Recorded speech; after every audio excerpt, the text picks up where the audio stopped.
ꯏꯝꯐꯥꯜꯗꯒꯤ ꯆꯨꯔꯆꯥꯟꯄꯨꯔ ꯆꯠꯄ ꯑꯃꯁꯨꯡ ꯀꯥꯡꯄꯣꯛꯄꯤ ꯐꯥꯎꯗꯨꯅ ꯏꯝꯐꯥꯜ ꯇꯨ ꯁꯦꯅꯥꯄꯇꯤꯒꯤ ꯑꯣꯏꯕ ꯄꯦꯁꯦꯟꯖꯔ ꯁꯥꯔꯚꯤꯁ ꯑꯁꯤ ꯑꯃꯨꯛꯀ ꯍꯟꯅ ꯍꯧꯗꯣꯛꯂꯒꯅꯤ ꯍꯥꯏꯅ ꯂꯩꯕꯥꯛ ꯑꯁꯤꯒꯤ ꯆꯤꯐ ꯁꯦꯀ꯭ꯔꯦꯇꯔꯤ ꯕꯤꯅꯤꯠ ꯖꯣꯁꯤꯒꯤ ꯃꯥꯏꯀꯩꯗꯒꯤ ꯑꯣꯔꯗꯔ ꯑꯃꯈꯛ ꯊꯣꯔꯛꯈ꯭ꯔꯦ꯫ ꯍꯥꯏꯔꯤꯕ ꯑꯣꯔꯗꯔ ꯑꯁꯤ ꯍꯦꯛ ꯊꯣꯔꯛꯄꯒ ꯀꯨꯀꯤꯁꯤꯡꯒꯤ ꯑꯣꯏꯅ ꯂꯩꯔꯤꯕ CSOꯁꯤꯡꯒꯤ ꯃꯥꯏꯀꯩꯗꯒꯤ ꯀꯥꯡꯄꯣꯛꯄꯤ ꯑꯁꯤ ꯄꯨꯡ 94ꯒꯤ ꯁꯠꯗꯥꯎꯟ ꯑꯃꯨꯛ ꯂꯥꯎꯊꯣꯛꯈ꯭ꯔꯦ꯫ ꯃꯅꯤꯄꯨꯔ ꯂꯩꯉꯥꯛꯀꯤ ꯃꯥꯏꯀꯩꯗꯒꯤ ꯍꯧꯈ꯭ꯔꯤꯕ ꯆꯍꯤ 2023ꯒꯤ ꯃꯦꯗꯒꯤꯅ ꯍꯧꯔꯛꯈꯤꯕ ꯏꯔꯥꯡ ꯑꯁꯤꯗ ꯍꯧꯖꯤꯛ ꯑꯁꯤ ꯂꯣ ꯑꯦꯟ ꯑꯣꯔꯗꯔꯒꯤ ꯐꯤꯕꯝ ꯑꯁꯤ ꯈꯔ ꯐꯔꯛꯄ ꯑꯃꯁꯨꯡ ꯅꯧꯅ ꯊꯥꯖꯤꯜꯂꯛꯄ ꯁꯦꯟꯇ꯭ꯔꯦꯜ ꯁꯦꯀ꯭ꯌꯨꯔꯤꯇꯤ ꯐꯣꯔꯁ ꯑꯃꯁꯨꯡ ꯁ꯭ꯇꯦꯠ ꯐꯣꯔꯁꯁꯤꯡ ꯑꯁꯤ ꯅꯤꯡꯊꯤꯖꯅ ꯃꯊꯧ ꯇꯧꯍꯟꯗꯨꯅ ꯃꯈꯣꯏ ꯑꯁꯤ ꯆꯞ ꯆꯥꯕ हाईवेसिंग असिबु प्रोटेक्ट तौबा ngamnabagi thawna adu leire haiduna hojik Churchanpurdagina Imphal fawba lakpa amasung Senapati to Imphal fawba lakpagi lambi asibu ningthijana security singna ngak senduna matam kuina irangna maram oiduna passenger sing satok sasin yadana leirakiba asibu ihallagani haina wafam asi khongdorakibani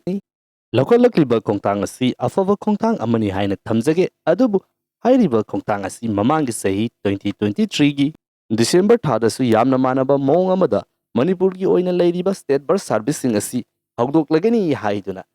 pangthokiba ama leikibani haikiba thawong aduda Churchanpur tamna chatnabagi damakta khongsan kiba bus adu nithijana bulletproof casper gari yauna luchingduna chatkiba taragasu hogak chaw ikai lansen mangamdana adumak tokibani aduga nakala maromda Senapati tamna lakiba adusu kangpokpi fawba yauba ngamdana kangla tombidagi passenger sing kumthagraga adumak mamai leiduna halakibani Mamangi sahi 2023 amasung handaki asiga masida yamna chawba khenaba ama haiba taragadi mamang sahida laikiba security force sing adudagi handaki sahi 2024 asida leiriba security force asina aduki matik yamna masing helibani andak aduki matik yamlaba ki central armed police force kaya ama lepa leitana pusilakrabani masina maram oidana hojik lenga ki maikeida upper hand amadi leire haina phongdokjage pakelakliba khongthang asi mai paktuna ingsikpa hanjilakasano haiba wafam asisu thamjage aduga matang asida suggest tawjaningba wafam ama haiba taragadi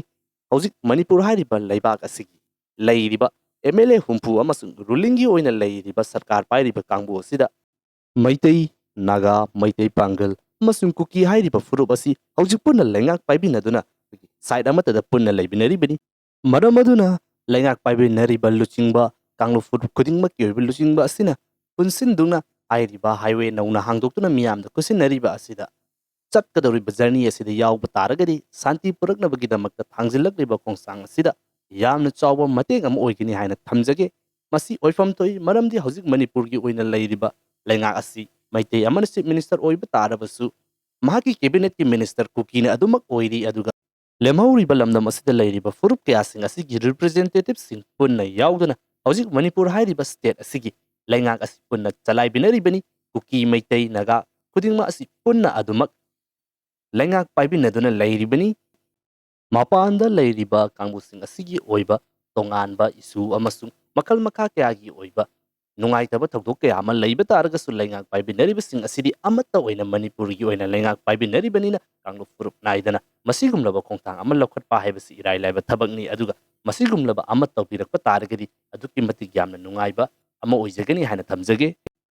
mathang nongmanini gi mamangda ikuikudringai asida Assamgi Karbi Anglong hairiba mafam asida handak Manipur da thokliba irang asidagi maram oiduna lakpani haiba kuki furuki miyoi kya amana purana lada lam khopchinduna leirambadagi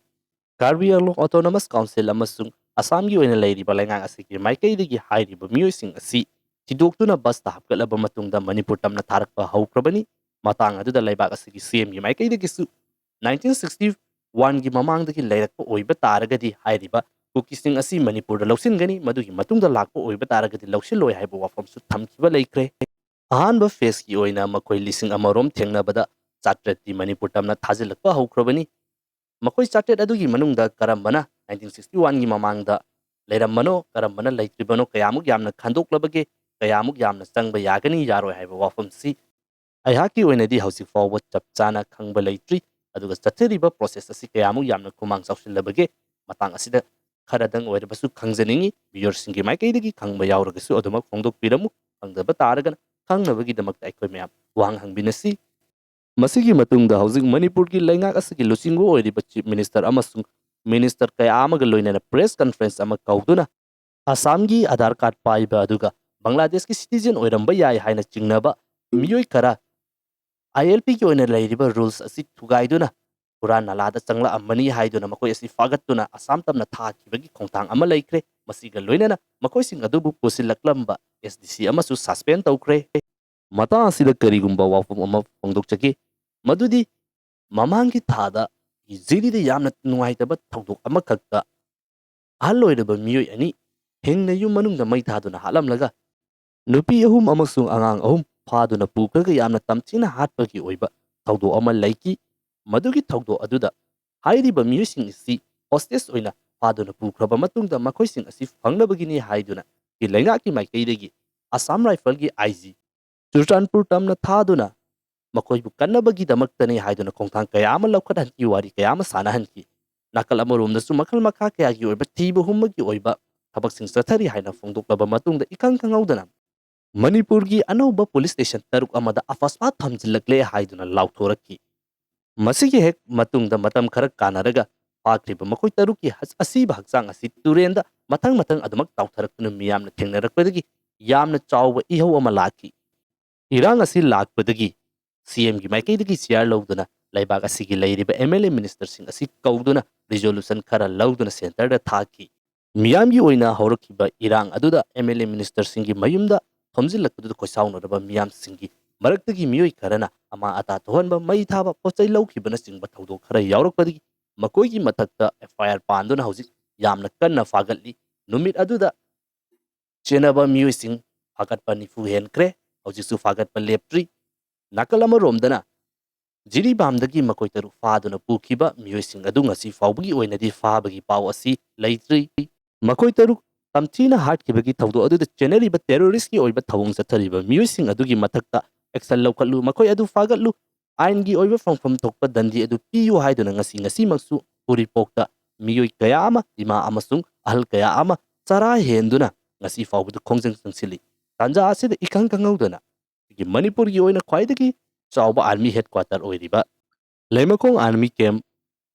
57 mountain division ꯑꯁꯤꯗ ꯊꯕꯛ ꯁꯨꯕ ꯆꯪꯈꯤꯕ ꯀꯃꯜ ꯕꯥꯕꯨ ꯀꯧꯕ ꯃꯤꯑꯣꯏ ꯑꯃ ꯉꯁꯤ ꯐꯥꯎꯕ ꯊꯤꯕ ꯐꯪꯗꯅ ꯂꯩꯔꯛꯂꯤ꯫ ꯃꯁꯤꯒꯤ ꯃꯇꯥꯡꯗ ꯏꯃꯨꯡ ꯃꯅꯨꯡ JC ꯑꯃꯁꯨꯡ ꯂꯩꯕꯥꯛ ꯑꯁꯤꯒꯤ ꯂꯩꯔꯤꯕ ꯃꯤꯑꯣꯏ ꯀꯌꯥ ꯑꯃꯅ ꯀꯃꯜ ꯕꯥꯕꯨꯕꯨ ꯍꯤꯡꯅ ꯊꯥꯗꯣꯔꯛꯎ, ꯃꯍꯥꯛꯄꯨ ꯍꯤꯡꯅ ꯄꯨꯊꯣꯛꯄꯤꯔꯛꯎ ꯍꯥꯏꯗꯨꯅ ꯑꯥꯔꯃꯤ ꯀꯦꯝꯞꯀꯤ ꯃꯃꯥꯡꯗ ꯌꯥꯝꯅ ꯀꯟꯅ ꯄ꯭ꯔꯣꯇꯦꯁ ꯆꯠꯊꯔꯤ꯫ ꯑꯥꯔꯃꯤꯁꯤꯡꯒꯤ ꯃꯥꯏꯀꯩꯗꯒꯤ ꯄꯨꯂꯤꯁ ꯑꯃꯁꯨꯡ ꯑꯥꯔꯃꯤ ꯄꯨꯟꯗꯨꯅ ꯃꯤꯑꯣꯏ 2,000 ꯍꯦꯂꯤꯀꯣꯞꯇꯔꯅꯆꯤꯡꯕ ꯀꯌꯥꯁꯤꯡ ꯑꯁꯤ ꯁꯤꯖꯤꯟꯅꯗꯨꯅ ꯌꯥꯝꯅ ꯀꯟꯅ ꯃꯍꯥꯛꯄꯨ ꯐꯪꯅꯕꯒꯤꯗꯃꯛꯇ ꯊꯤꯔꯤ ꯍꯥꯏꯗꯨꯅ ꯑꯗꯨꯃꯛ ꯂꯥꯛꯄꯅ ꯉꯁꯤꯁꯤ ꯍꯞꯇꯥ ꯑꯃ ꯍꯦꯟꯖꯤꯟꯈ꯭ꯔꯦ꯫ ꯅꯨꯃꯤꯠ ꯑꯗꯨꯛꯀꯤ ꯃꯇꯤꯛ ꯌꯥꯝꯂꯕ ꯉꯁꯤ ꯐꯥꯎꯕꯗ ꯃꯍꯥꯛꯀꯤ ꯂꯪꯂꯥ ꯂꯪꯖꯤꯟ ꯑꯃꯠꯇ ꯄꯨꯊꯣꯛꯇꯅ ꯑꯗꯨꯃꯛ ꯊꯤꯔꯤ ꯍꯥꯏꯗꯨꯅ ꯂꯩꯔꯤ꯫ ꯃꯁꯤꯒꯨꯝꯂꯕ ꯇꯥꯟꯖꯥ ꯑꯁꯤꯗ ꯏꯈꯪ ꯈꯪꯍꯧꯗꯅ ꯑꯩꯈꯣꯏꯒꯤ ꯈꯨꯟ ꯉꯥꯛꯄ ꯀꯌꯥ ꯑꯃ ꯐꯥꯒꯠꯄꯒꯤ ꯑꯃꯁꯨꯡ ꯃꯈꯣꯏꯒꯤ ꯃꯊꯛꯇ